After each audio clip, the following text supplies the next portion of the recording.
Et salut à tous, c'est Star Wars Lego Team. Aujourd'hui on se retrouve pour une nouvelle review, la review du 75-179, le Kylo Ren Stay Fighter, qui est un set très agréable à monter. Voilà, donc c'est un set à dominance de couleur noire, avec des jolies pièces sérigraphiées comme le cockpit que vous venez de voir. On a une belle verrière à l'avant rouge qui rappelle un peu la navette de Kylo Ren qui était sortie en 2015 pour la sortie de The Force Awakens. Il rappelle également l'interceptor de l'Empire qu'on avait pu voir dans l'épisode 6, le retour du Jedi. C'est un mélange des deux univers qui est plutôt réussi. Les lignes sont vraiment élancées et c'est vraiment agréable de regarder ce vaisseau, il est assez impressionnant. On a à l'arrière 3 réacteurs qui sont vraiment sympas, un cockpit qui est assez petit. On arrive tout juste à caler une unité double B qu'on peut retrouver à l'intérieur. On peut placer une figurine assez facilement en soulevant le cockpit. Il faut ensuite insérer la figurine en faisant attention à ce que la cape ne se prenne pas dans le mécanisme. Et il suffit de refermer et c'est bon. Ce qui est un peu décevant, c'est la finition sous le vaisseau, notamment à l'arrière, qui est assez carré. On dirait une espèce d'escalier. Je pense que Lego aurait pu un peu mieux finir cette partie-là. Mais dans l'ensemble, c'est vraiment un très beau vaisseau. On a également des missiles à ressort qui sont implémentés sous le vaisseau. Il suffit d'appuyer sur une partie en haut du véhicule pour déclencher le tir. Voilà, vu du dessus, le vaisseau est quand même vraiment sympathique. On a un vaisseau qui est super impressionnant, qui est très joli.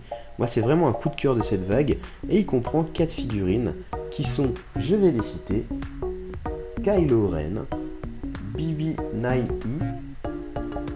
un First Order pilote et un First Order Stormtrooper. Donc là, rien de nouveau. C'est des figurines qu'on avait déjà vues, à part le BB-9E. Voilà. Mais sinon, les autres figurines, on les a déjà vues, même si Kylo Ren a une nouvelle apparence qu'on n'avait pas vue avant. Donc je vais maintenant passer au First Order Stormtrooper. Voilà, qui est assez classique. Hein. Finalement, c'est une figurine qu'on avait déjà vue dans tout un tas de sets Lego. Il est très bien fait, on a l'habitude de voir cette figurine dans tout un tas de sets, on le trouve également dans des battle packs assez facilement. A l'arrière, la sérigraphie n'a rien à envier au devant. Donc on a vraiment une très belle figurine, mais c'est pas le clou de ce set. L'autre figurine intéressante, c'est le First Order Pilote, qui est vraiment stylé. On a des nouvelles sérigraphies rouges sur le casque qui sont plutôt intéressantes. Et on a toujours cette espèce de tuyau qui se colle au torse du personnage. Finalement, on a une figurine qui est assez complète, assez jolie, mais c'est toujours pas le clou du spectacle de ce set.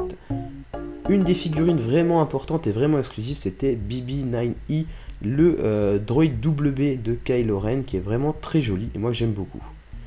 Kylo Ren, quant à lui, n'est pas en reste. On a ici un nouveau personnage avec une nouvelle sérigraphie sur le torse qui lui donne un aspect médiéval. Il a également un deuxième visage. Et sur le côté, on peut voir la nouvelle cape qui est beaucoup plus flexible que les capes précédentes qui avaient un aspect un peu cartonné. Ça se sent tout de suite, quand on regarde la figurine de l'arrière, on voit tout de suite que la cape est beaucoup plus transparente et ça donne un air assez sympathique à cette figurine. Voilà, j'espère que cette présentation de set vous a plu. Moi en tout cas, j'ai pris beaucoup de plaisir à monter ce set. Si ce set vous a plu également, sachez que vous pouvez l'acheter sur avenuedelabrique.com. Donc Avenue de la Brique va vous renvoyer vers le site où vous pourrez le trouver au prix le moins cher.